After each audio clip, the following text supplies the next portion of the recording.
আকাশবাণী কলকাতা স্থানীয় সংবাদ পড়ছি সুদীপ বসু। প্রথমে বিশেষ বিশেষ খবর। কেন্দ্রীয় সরকারের সঙ্গে যৌথ উদ্যোগে রাজ্যে আজ জরায়ুমুখ ক্যান্সার প্রতিরোধে এইচপিভি টিকাকরণ কর্মসূচির সূচনা হয়েছে। বিভিন্ন এলাকায় পরিচ্ছন্নতা রক্ষা এবং নাগরিক সমস্যা দ্রুত সমাধানে চালু করা হয়েছে স্বচ্ছ মোবাইল অ্যাপ। অন্নপূর্ণা যোজনার প্রথম কিস্তির টাকা আগামী বুধবার থেকে উপভোক্তাদের ব্যাংক অ্যাকাউন্টে পাঠানো শুরু হবে। দক্ষিণ শহরতলি সোনারপুরের কামরাবাদে মৃত দলীয় কর্মীর বাড়িতে গিয়ে আজ ব্যাপক গণবিক্ষোভের মুখোমুখি তৃণমূল কংগ্রেসের সাধারণ সম্পাদক অভিষেক বন্দ্যোপাধ্যায়। শারীরিকভাবে হেনস্থার অভিযোগ, ঘটনার নিন্দায় রাজনৈতিক নেতৃবৃন্দ। বিধানসভায় সইজালের অভিযোগের তদন্তে অভিষেক বন্দ্যোপাধ্যায়কে আগামী সোমবার তলব করেছে সিআইডি। প্রধানমন্ত্রী নরেন্দ্র মোদী আগামীকাল আকাশবাণীতে মন কি বাত অনুষ্ঠানে দেশ বিদেশের মানুষের সঙ্গে তাঁর চিন্তাভাবনা ভাগ করে নেবেন। জরুরি মেরামতি ও রক্ষণাবেক্ষণের জন্য কলকাতা ও হাওড়ার মধ্যে সংযোগকারী দ্বিতীয় হুগলি সেতু আগামীকাল আরও এক দফায় সম্পূর্ণ বন্ধ থাকবে। আসছি বিস্তারিত সংবাদে।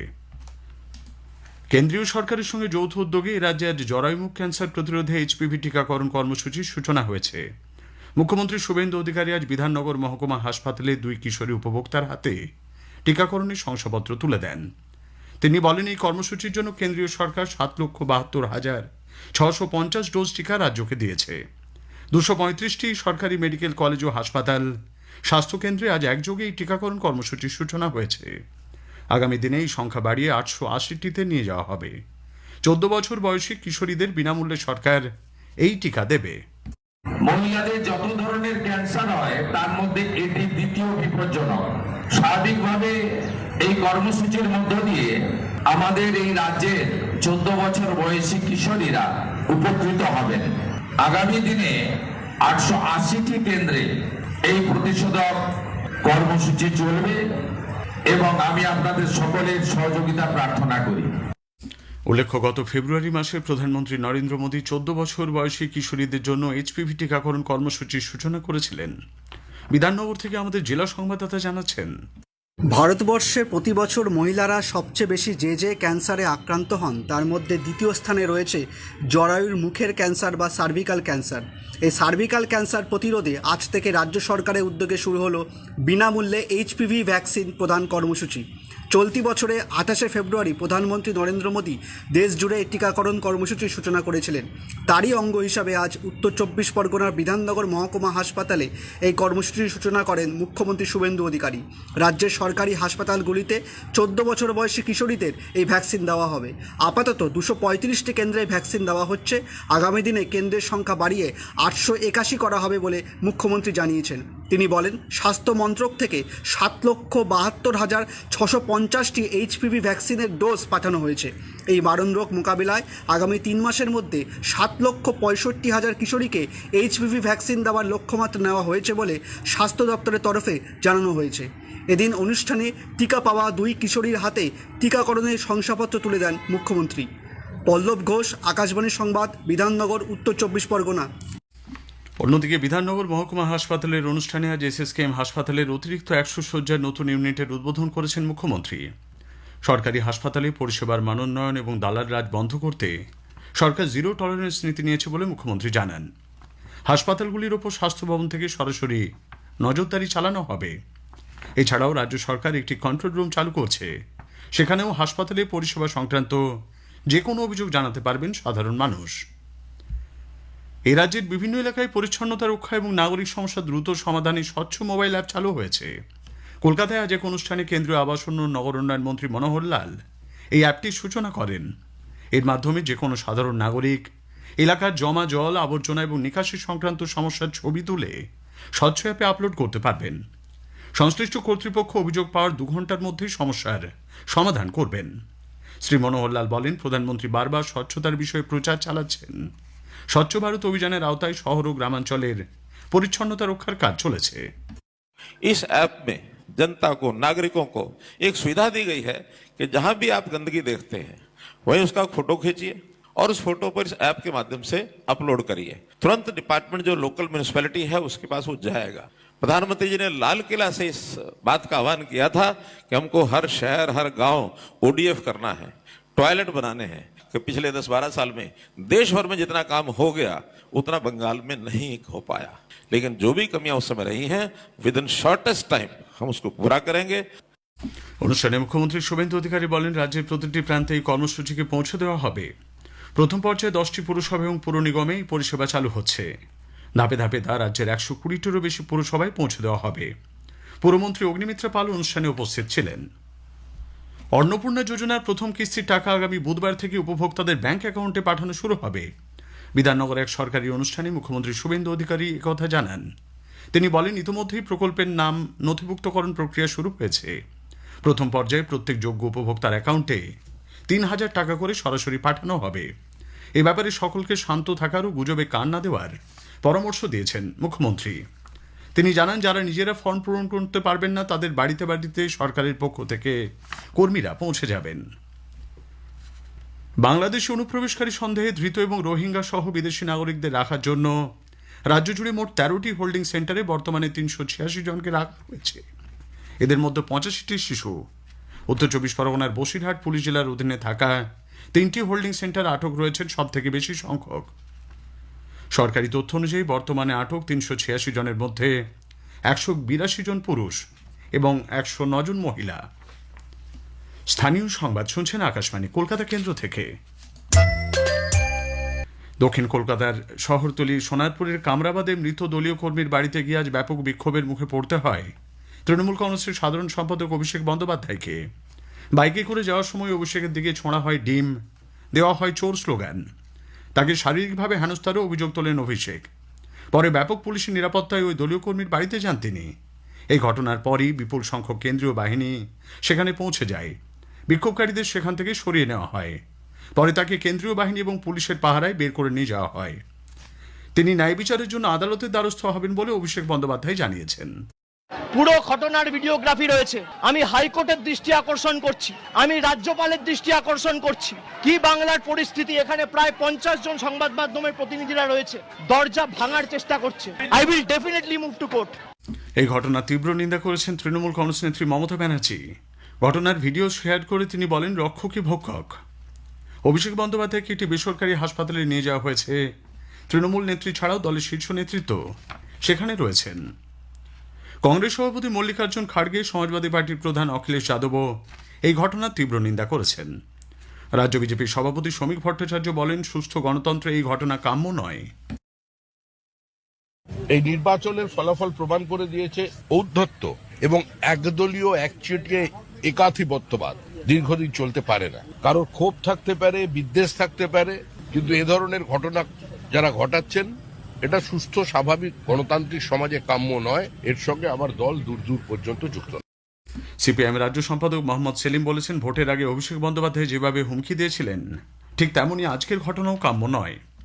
বিধানসভায় তৃণমূল কংগ্রেসের পরিষদীয় দলের পাঠানো চিঠিতে সই জালের অভিযোগে তদন্তে দলের সাধারণ সম্পাদক অভিষেক বন্দ্যোপাধ্যায়কে আগামী সোমবার তলব করেছে সিআইডি। ভবানী ভবনে বেলা 12টায় হাজির হতে বলা হয়েছে তাঁকে।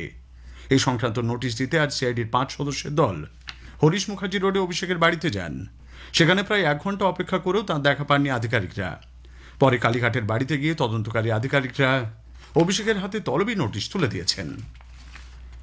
প্রধানমন্ত্রী নরেন্দ্র মোদী আগামীকাল আকাশবাণীতে মন কি বাত অনুষ্ঠানে তাঁর চিন্তাভাবনা দেশবাসীর সঙ্গে ভাগ করে নেবেন। এটি হবে মাসিক এই বেতার অনুষ্ঠানের 134তম পর্ব। আকাশবাণী ও দূরদর্শনের সবকটি চ্যানেলে সকাল 11টা থেকে এই অনুষ্ঠান শোনা যাবে। জরুরি মেরামতি ও রক্ষণাবেক্ষণের জন্য কলকাতা ও হাওড়ার মধ্যে সংযোগকারী দ্বিতীয় হুগলি সেতু আগামীকাল আরও এক দফায় সম্পূর্ণ বন্ধ থাকবে।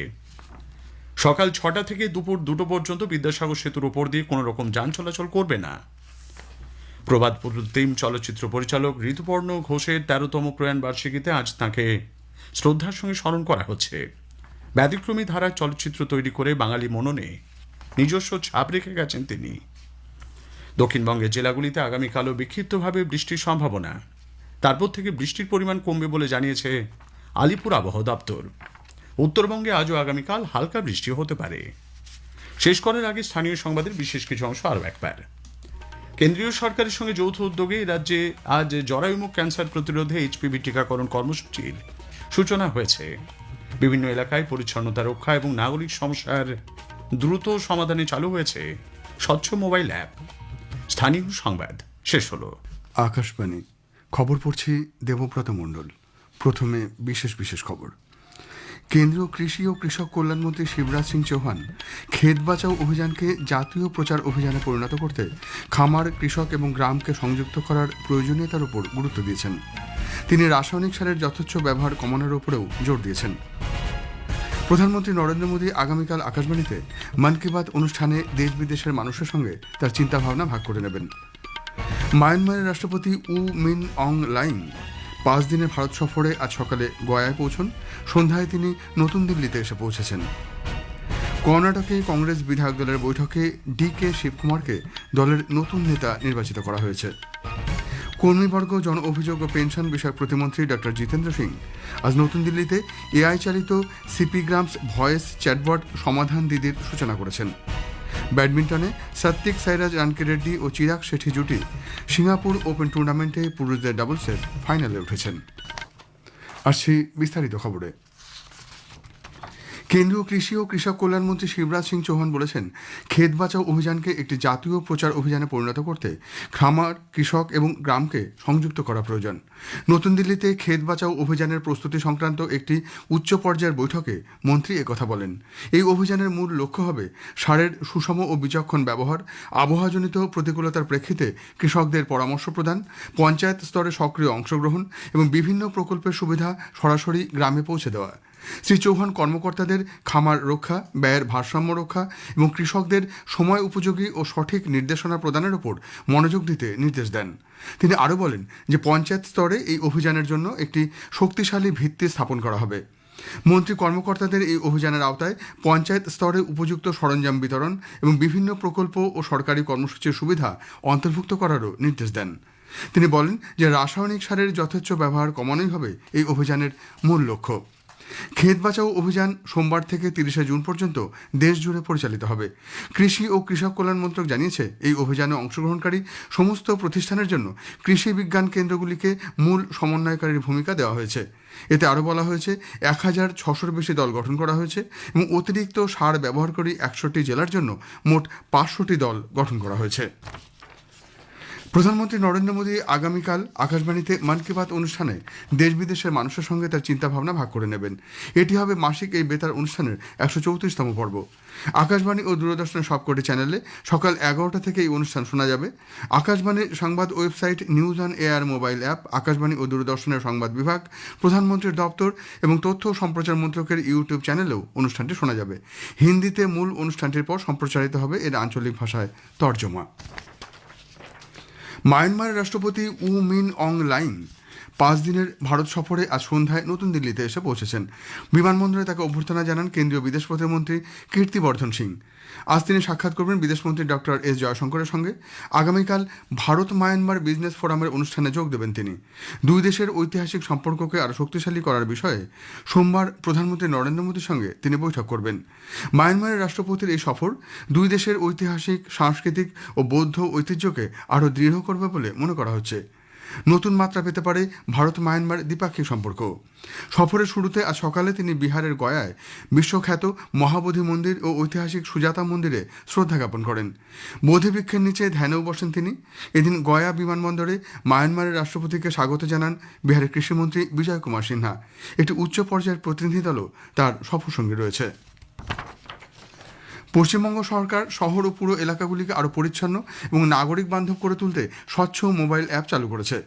নগর উন্নয়ন, পুর বিষয়ক এবং বিদ্যুৎ দপ্তরের যৌথ উদ্যোগে তৈরি এই অ্যাপ আজ আনুষ্ঠানিক উদ্বোধন করেন মুখ্যমন্ত্রী শুভেন্দু অধিকারী এবং কেন্দ্রীয় নগর উন্নয়ন মন্ত্রী মনোহর লাল খট্টর। উদ্বোধনী অনুষ্ঠানে মুখ্যমন্ত্রী শুভেন্দু অধিকারী জানান, ধাপে ধাপে রাজ্যের 120টিরও বেশি আরবান লোকাল বডি বা পুর সংস্থায় এই পরিষেবা চালু করা হবে। তবে প্রথম পর্যায়ে 10টি পুরসভা ও পুর নিগমে প্রকল্পটি কার্যকর হচ্ছে।